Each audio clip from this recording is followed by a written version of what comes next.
Il y a quelques mois, on a acheté un studio à rénover entièrement à Tbilissi. Alors après avoir détruit un mur, construit un autre et changé la fenêtre principale, on continue l'aventure. Pour vous expliquer pourquoi on n'a pas sorti de vidéo ces 3 derniers mois, c'est qu'on n'a vraiment pas eu le temps et que les travaux du véhicule n'ont pratiquement pas avancé. On vous expliquera les choses en détail une autre fois car c'est compliqué. On n'y arrivera jamais. Mais on vous rassure, nous n'avons pas eu du tout de vacances cet été, bien au contraire. Entre l'appartement, la refonte du site web que vous pouvez visiter et d'autres projets, on n'a pas arrêté. Bref, sinon cet appartement, comment a-t-il avancé? On attaque la suite de ce chantier avec les rattrapages de la fenêtre. On avait un énorme trou en haut de la fenêtre et on s'est dit que ce serait peut-être pas mal de le reboucher. Comme toujours avec un bout de récup, on essaye de faire un truc professionnel pour pouvoir combler au ciment ce vide. Et au final, ça a plutôt bien marché. On peut donc s'attaquer aux côtés de la fenêtre qui forcément ont été bien défoncés. Bon, je tiens quand même à préciser que c'est la première fois que ça arrive, que Sophie bosse et que nous, bah... Sophie fait sa pause... Jean-Luc fait sa... grosse feignante alors que... Jean-Luc fait sa pause plat. T'es pas d'accord? Moi je... Un petit coup de map et hop, ni vu ni connu. Puis on s'attaque à une partie pénible du chantier, enfin chaque étape est un casse-tête au final. On doit refaire tous les joints des briques pour rendre l'ensemble solide et ensuite il faut tout lisser à l'éponge. Mon dieu que c'était long. Regarde Qu'est-ce que tu fais? Viens là mon bébé. Viens là. Pauvre chien de chantier. Parce qu'il est important de faire compliqué quand on peut faire simple, Nicolas entame la création d'une alcôve au-dessus de la douche. C'est la petite touche parisienne de l'appartement. Puis on entame la partie évacuation de l'eau, ce qui est un bon bazar car il y a des bouts de ferraille de partout. C'est pas une maison soviétique pour rien. Sauf que parfois, pour atteindre certains bouts de fer, c'est vraiment la galère.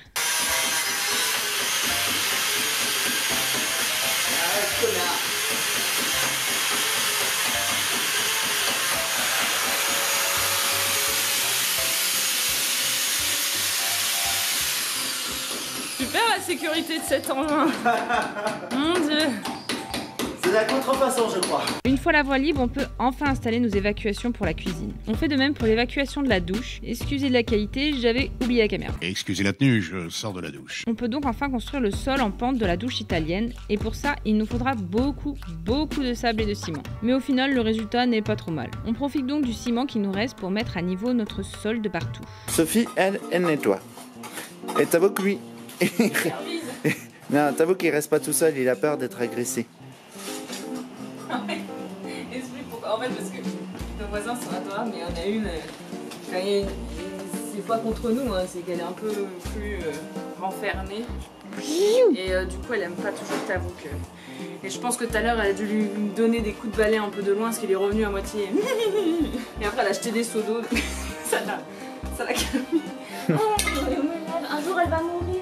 Parce qu'on veut aussi changer la petite fenêtre, on préfère préparer le terrain en retirant l'ancienne. Oh t'es beau avec tes lunettes, oh, regardez-moi ce petit garçon. Moi, je vais passer en CM2 spécialisé. Corky quoi. Pour la 5e fois d'affilée. C'est ce qu'on appelle foutre le bordel chez les voisins.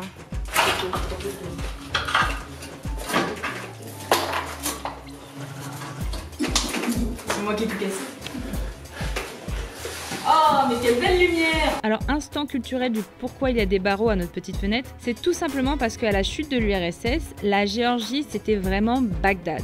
Il n'y avait pas de gaz, pas d'électricité, des coupures d'eau constantes et surtout il y avait des vols constamment. Et la police était extrêmement corrompue et te rackettait plus qu'elle ne te protégeait. Donc à cette époque, les barreaux étaient vraiment justifiés. Mais maintenant c'est plus tranquille, même si on a encore des coupures d'eau et d'électricité une fois par mois.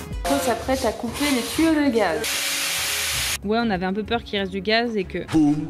Plus de traiteurs chinois. Le terrain est donc fin prêt pour que l'on reçoive notre nouvelle petite fenêtre, mais aussi notre nouvelle porte. Et pour le coup, la délicatesse géorgienne était présente. Ça, c'est tout la Géorgie. La force.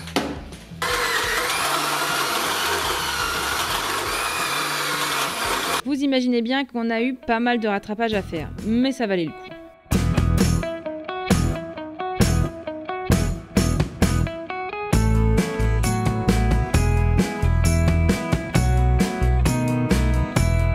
Comme d'hab, t'avoues qu'il est au plein milieu, il dérange. Et pour lui, c'est normal. On s'attaque maintenant à l'électricité. Bon, c'est la partie qu'on appréhendait le moins parce que Jean-Luc, il est électricien de métier, donc bon. On commence donc à enlever l'ancienne électricité aux normes ancestrales. Le lampadaire!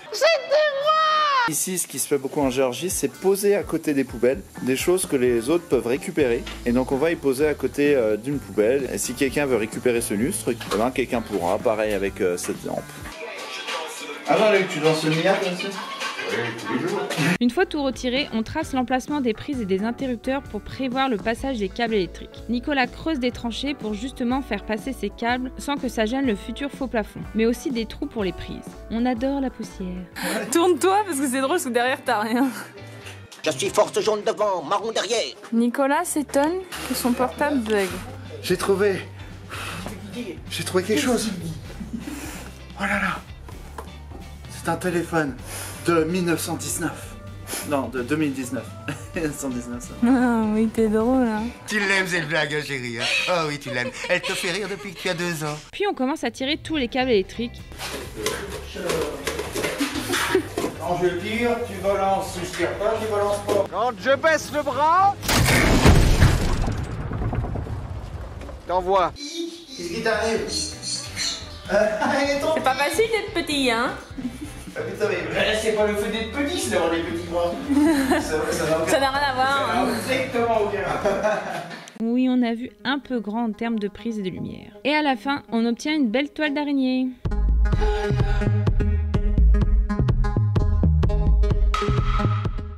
Gros problème avec l'électricité en Géorgie, du coup on est en train de s'occuper de l'électricité de la voisine. Parce que c'est un coup, est-ce que ça nous fout la merde et que ça fout le feu pour tout le monde. Du coup Jean-Luc sécurise un minimum. Maintenant, on peut entamer le placo pour le plafond et pour certains murs qui ne sont vraiment pas droits. Donc pour cela, il nous faut faire pas mal de mesures et de tracés, ce qui est vraiment galère car même le plafond n'est pas plat. Jean-Luc prépose à la lumière. Assise, lumière. Et comme toujours, Nicolas s'implique totalement. Des yeux. Attention. Oui. C'est bon. Des trucs dans les yeux. Parce que je sais pas si tu vois, quand je filme, j'ai jamais la tête en dessous du film. Toujours décalé. Je dis ça, je dis rien. Bah dis rien. Une fois les tracés faits, on peut installer les suspens qui accueilleront les rails pour le faux plafond. Mais bon, comme d'habitude, rien ne coule de source. C'est vraiment la galère car le plafond n'est pas droit, donc rien ne sera au même niveau. Sans parler du fait que quand on perce, le plafond étant fait de ciment coupé au caillou, bah tu as un énorme trou qui se forme, donc une galère pour toutes les accrocher. On a fini par y arriver, mais ça nous aura pris 2 jours entiers. Et malgré un plafond pas droit, on a réussi à poser les rails avec l'aide d'un niveau bien sûr. Bon, notre grand-mère nous pourrit gâte, c'est un truc de ouf. Voilà ce qu'on a eu aujourd'hui. Et comme si les petits sandwichs suffisaient pas, elle vient de nous apporter le dessert. Et moi, j'ai plus faim. Ouais. Même moi. Oui, on a notre mamie qui nous nourrit constamment. Bref, avant de pouvoir poser le faux plafond, il faut faire les trous pour les aérations pour la haute et la VMC. Pas facile de percer un mur soviétique, hein. Je crois que nos voisins vont finir par nous empoisonner avec ce bruit. Nico travaille sous la supervision du chat de la voisine. Après tous ces préparatifs, on peut enfin commencer à poser le placo. Bon alors vu comme ça semble facile, mais en vrai on s'en est vraiment vu. Enfin surtout moi car c'est super lourd. C'est bon, attention. Merde, la visseuse. La visseuse. Idée. Oh non. Là avec le placo, on se rend vraiment compte à quel point le mur il est pas droit. C'est dingue hein. Et au final, on obtient ce résultat.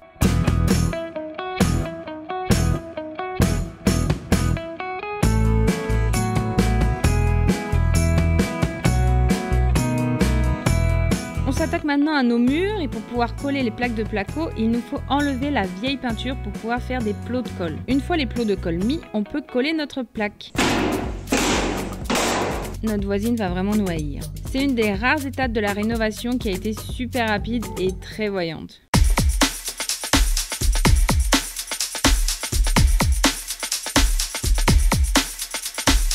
Une fois le salon et la cuisine finis, on commence la longue tâche du map et de l'enduit. À ce moment-là, je ne savais pas que j'allais y passer un mois entier. Ça va être le mois le plus long de ma vie. Non mais ça Ah si, quand on prépare les gâteaux apéro avec les parents, avec les grosses cuillères à soupe, et ben en fait c'est un peu ça, tu vois, quand tu garnis les choux. Ouais. Je suis seul. Pendant que je commence mon mois de map et d'enduit, Nicolas et Jean-Luc s'occupent du plafond de la salle de bain qui est bien pénible. Cette mèche de 6 béton, achetée hier dans le shop, donc elle a dû faire 6 trous. Et voilà. Qualité que l'on trouve un petit peu de partout dans ce pays. Donc les choses sont pas chères, il est vrai, mais c'est beaucoup de la merde. Et au final, ça coûte très cher aux gens. Donc là, obligé de perdre du temps, d'aller en racheter une autre, pendant que Sophie, elle se goinfre. La mienne nous a donné du melon. Voilà.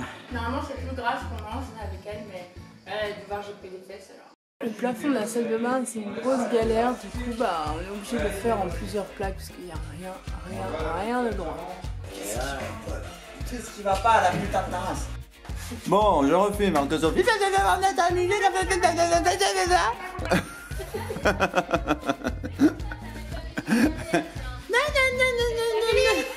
T'as l'air maligne, tiens. Putain.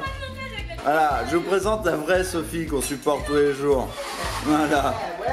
Ouais, ce qu'on supporte quand elle est énervée tous les jours. Voilà, là, parce que sur les images, hein, elle paraît bien, c'est joli. Ouh, ah, mais regardez là, en train de râler. Donc, revenons aux choses sérieuses. Là, je montrais la plaque qu'on a mis là-haut, qu'on a galéré vraiment toute une journée hier parce que c'était chiant, rien n'est droit, mais vraiment, quand je dis rien n'est droit, en 3 dimensions, c'est pas droit. Ils en ont inventé une 4e. On continue les travaux avec la création du placard au-dessus de la douche, comme nous l'avait conseillé notre voisin. Et enfin, on entame la création de la cloison de la salle de bain pour que l'on ait une pièce à part entière pour de bon.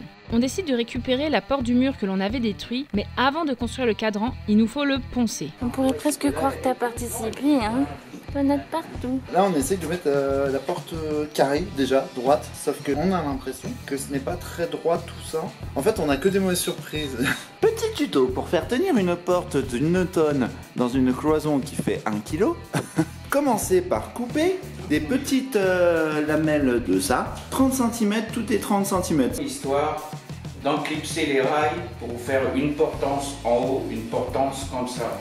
Histoire que ça se ballonne pas. Une fois le cadran de la porte bien fixé, il ne nous reste plus qu'à poser les plaques de placo. Première vis. Stop. Attention, toi. Bon, les plaques du bas c'était simple, mais celles du haut c'était autre chose. Attention à vos petits doigts. Une fois le placo mis d'un côté, on passe les câbles dans le tableau d'alimentation pour enfin mettre toute la laine de verre et le placo derrière. On peut enfin retirer la porte pour la poncer entièrement. Ce jour-là, on a fait la connaissance de notre voisine du dessus que l'on n'avait jamais vue. Elle a passé délicatement sa tête à la fenêtre et nous a hurlé dessus en géorgien. Je crois qu'elle n'a pas trop supporté la ponceuse. Bref, pour pouvoir avancer les travaux, on se fait livrer notre climatiseur réversible. Alors à la différence des féroces géorgiens de la porte et de la fenêtre, ceux-ci étaient beaucoup plus posés et s'appliquaient vraiment dans leur travail. C'était rassurant du coup. On en arrive à l'étape que l'on redoutait le plus, l'installation des tuyaux d'eau. On a vraiment hésité à faire appel à un plombier, mais après avoir demandé des conseils sur le groupe Facebook Français en Géorgie, on a changé d'avis. En effet, un Français que l'on ne connaissait pas à l'époque nous a proposé de nous prêter son matériel et de nous expliquer comment tout cela fonctionne. Encore merci Samuel. Pour la plomberie en Géorgie, on utilise des tuyaux de plastique parce que ça coûte moins cher et l'installation est plus simple car il suffit de faire fondre les embouts, les emboîter et contrairement à ce qu'on pensait au début, ça fonctionne plutôt bien. Donc là on a posé la caméra sur le trépied parce qu'on va mettre l'eau en... et on va voir s'il y a des fuites, on va voir toutes les fuites. Ça va être un peu ça la différence. Donc là c'est un moment un peu stressant du chantier. Elle fait du bruit pendant que je parle. C'est le stress du chantier, on peut dire. Ah, pour nous aussi, putain, il est chiant. Taisez-vous un peu. Oh, stop, déjà, ouvre. Donc tous les rapports qu'on a fait en plastique là, on n'était pas sûr du tout, surtout celui-là. Et ben en fait ça fuit pas. Il y a juste 3 filetages qui laissent passer un peu d'eau, mais bon ça c'est rien, les filetages. Ah lui aussi tiens, il laisse passer un peu d'eau. Les tuyaux d'évacuation. Là, on va les tester. Merde. La salle de bain est prête. On a l'arrivée d'eau, on a la fuite de l'eau. La fuite de l'eau. Ah non, pas la fuite, mais c'est rassurant. On a tout ce qu'il faut. On a tout ce qu'il faut. Mais comme une bonne nouvelle n'arrive jamais sans une mauvaise, on finit par se rendre compte qu'il y a de l'humidité très suspecte sur un mur. Eh ben, il va y avoir une seule solution. Tout péter. Oui, enlever une couche de ciment pour refaire. Non, mais parce que sinon ça va continuer. Putain. Du coup, bah pas le choix, on casse tout ce qu'on avait déjà fait pour refaire en plus 1. On n'a pas encore déterminé l'origine du problème, mais ça viendra. Bref, toutes ces émotions, ça rend un peu bizarre. Pas une efficacité de 100%. Ouais, mais c'était des noix faciles. C'était des noix faciles, certes. Mais il faut quand même se les gober. Hein, c'était des noix de petite vertu. Et voilà, le gros de l'œuf est fini. Bon, j'espère que vous avez aimé cette retransmission en direct. La chasse aux sauterelles est lancée. Ok, donc aujourd'hui, on a commencé avec coupure d'eau et coupure d'électricité générale dans tout le quartier à Tbilissi.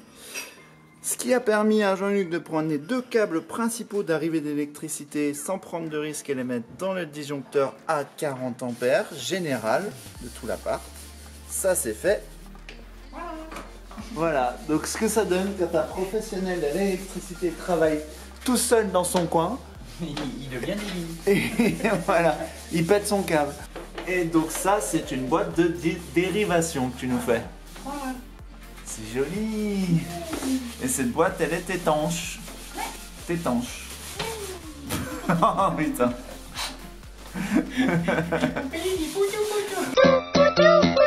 Et pendant ce temps, Sophie, elle ponce tout l'enduit qu'elle a mis pendant 1 semaine ou 2 de partout. Plus. Non. Donc, plus d'1 heure a passé, Sophie gratouille encore. Fais coucou à la caméra. Voilà, c'est la fin de cette vidéo. Sachez qu'on a encore bien avancé sur l'appartement et que ça vaudra vraiment le coup d'œil. Malgré que l'on continue au même rythme nos projets, on va essayer de sortir une vidéo toutes les 2 semaines. Inch'Allah. Oui, on n'est pas très crédible. Allez, tchou! C'est quoi ta boucle?